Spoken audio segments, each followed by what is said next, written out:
young movement of critique. You know, people like me have been saying these things for 40 years. People get fed up of you saying them, so they don't listen to you anymore, but they do listen to the young. Now, I just wanted to say something very brief about how social movements like this evolve. And I'll use the example of trade unions, which is something in my field of study. There were always two theories about how trade unions came into being. One was that they evolved out of the old trade guilds when they became sort of outdated because of change from feudalism to capitalism. But the other theory, which I held to myself, was that trade unions came into being because groups of workers in the big new factories that came into being in the 19th century were thrown together in proximity, experienced struggles, experienced depression, low pay, etc., etc., and started to talk among themselves and said, let's do something.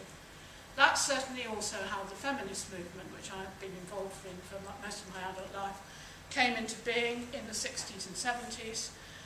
People who had been involved in the student actions but felt somehow that their own particular interests had been ignored. We got together in things called consciousness raising groups and talked about why it seemed that being a woman wasn't such a great thing. And these movements, these things came from talk, from people sitting around and talking. And to me that's the basis of all critique. So what happens when movements like this spring up is they tend to have certain characteristics which are the opposite of the Michel's oligarchy thing. They tend to be informal, they tend to be small groups like this, sometimes coming together in larger assemblies and sometimes coming together on a bigger base into large demonstrations, and that was true of the trade unions and feminism as well. They tend to be spontaneous, they tend to be non-hierarchical and not to want to nominate leaders and to be democratic in the fact that decisions are taken mutually. The problem is that as you get bigger, as the organisation gets better, as it becomes more powerful and more public, there is terrible pressure to nominate leaders. And that's when the whole thing starts to move towards oligarchy.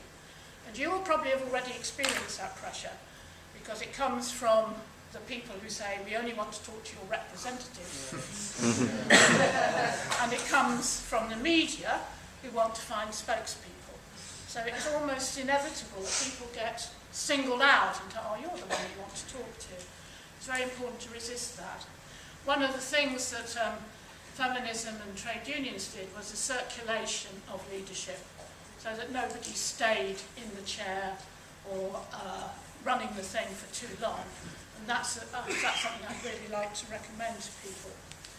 The problem is if you have leaders, leaders become identified, they're forced into making decisions, they get more acquaintance with the people they're negotiating with, they get the knowledge, and the whole sort of process of oligarchy goes down